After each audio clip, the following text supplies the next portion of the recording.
Hello, જય શ્રી કૃષ્ણ, જય જિનેન્દ્ર. અમરભાઈ ભવ્ય જ્યોતિ તીર્થ યાત્રા સંઘથી ફરી પાછા આવી ગયા છે આપની સામે.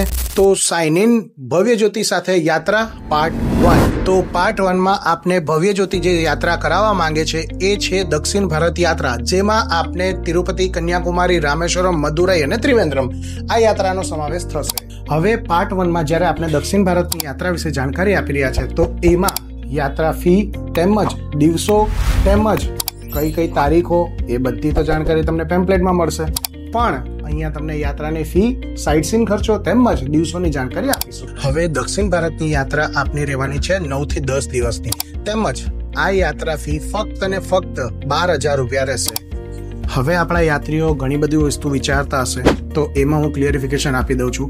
12,000 રૂપિયામાં આપને અમારા તરફથી મળવાની છે ટ્રેનની ટિકિટ. ટ્રેનની ટિકિટ સાથે તમને મળી જવાની છે યાત્રા બસ. એના સાથે ત્રીજી વસ્તુ આપને મળી જવાની છે હોટલ, અને એની સાથે આપણું ગુજરાતી જમવાનું. તો હવે આપણે જાણકારી આપીએ લોકલ સાઇટ સીનની. તો લોકલ સાઇટ સીનમાં સૌ પ્રથમ આપણે આવવાનું છે વિવેકાનંદ મેમોરિયલ. વિવેકાનંદ મેમોરિયલની સાથે જ સાથે આપણે દેવી ભગવતીના પગલાના દર્શન પણ થશે. એની સાથે સંત શ્રી થિરુવલ્લુવર સ્ટેચ્યુ તરીકે ઓળખાય છે. એના પછી કન્યાકુમારી મંદિર, ત્યારબાદ આપણે ત્રિવેણી સંગમ, બીચ પોઈન્ટ અને ત્યાંના લોકલ બજારની મોજ માણશું. ત્યારબાદ એની જ સાથે સાથે ગાંધી મેમોરિયલ અને કામરાજ મેમોરિયલ પણ દર્શન કરશું. ત્યારબાદ હવે આપણે આવીએ છીએ ત્રિવેન્દ્રમ. નેક્સ્ટ ડે પ્રોગ્રામ રહેશે ત્રિવેન્દ્રમ. ત્રિવેન્દ્રમમાં ફર્સ્ટ પહોંચતા પહેલા આપણો સ્થળ આવશે સુચિન્દ્રમ મંદિર, જ્યાં સુચિન્દ્રમ મંદિરમાં ત્રિદેવ એક સાથે ભેગા થયા હતા મહાદેવજીના લગ્ન માટે, પણ એમના લગ્ન થયા નહીં હતા. એ તમને યાત્રામાં જાણકારી આપવામાં આવશે. આના સિવાય બીજી પોઈન્ટ પર આપણે જઈએ છીએ પુઆર બેકવોટર. ત્રીજા પોઈન્ટ પર જઈએ તો એ કોવાલમ બીચ છે, એશિયાનું 5મા નંબરનું બીચ છે. ચોથા પોઈન્ટ પર જઈએ તો આપણે ખબર છે આપણાને જેમ પદ્મનાભમ સ્વામીનું રહસ્ય મંદિર, એ પદ્મનાભમ સ્વામીના દર્શન કરાવશું. ત્યારબાદ સાંજે પાછા આપણે હોટલે આવી જઈએ છીએ કન્યાકુમારી. હવે આપણે જઈએ છીએ રામેશ્વરમ. તો રામેશ્વરમમાં સૌ પ્રથમ આપણે બેગ મૂકી સૌથી પહેલો પોઈન્ટ આપણો હોય છે ધનુષકોડી બીચ. ધનુષકોડી બીચના મોજ માણી ત્યારબાદ આપણે જશું સીધા વિભીષણ મંદિર.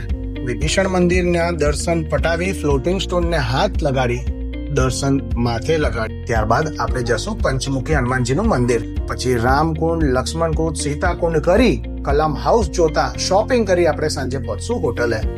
ત્યાં રામેશ્વરમ ભગવાન પણ દર્શન કરી. હવે ઘણા યાત્રીઓ એમ કહે છે કે આટલા દૂર અમે જઈએ છીએ તો ત્યાં અમને 22 કુંડના દર્શન કરવા મળશે, 22 કુંડનું સ્નાન કરવા મળશે, મણિમુખના દર્શન કરવા મળશે? જી હા, મળશે, પણ થોડું એના માટે તમારે તકલીફ લેવી પડશે, કારણ કે સવારે વહેલા જવું પડે છે, 4 વાગે મંદિરમાં પહોંચી જવું પડે છે. તો તમને અડધી રાતના ઉઠી નાહી ધોઈને ભગવાનના દર્શન કરી શકો છો. આના પછી આપણે નેક્સ્ટ ડે મદુરાઈ મીનાક્ષી મંદિરના દર્શન કરશું, પણ વેટ એના પહેલા કલામ મેમોરિયલ અને પંબન બ્રિજ પણ નિહાળતા જશું.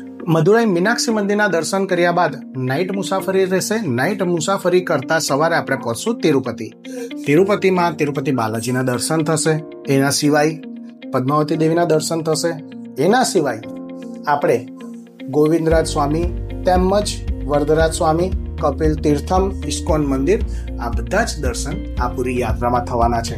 તો મેં આ યાત્રામાં જેટલી જાણકારી આપી છે બધી સાઇટ સીનની લગતી બધી જ જાણકારીઓ તમને મળી ગઈ હશે. હવે ઘણા બધા યાત્રીઓ વિચારતા હશે કે અમરભાઈ આટલી બધી જાણકારી તો આપી દીધી, પણ બુકિંગ કઈ રીતના કરાવવાનું, કઈ રીતના શું છે શું નહીં, કોઈ જાણકારી નહીં આપી.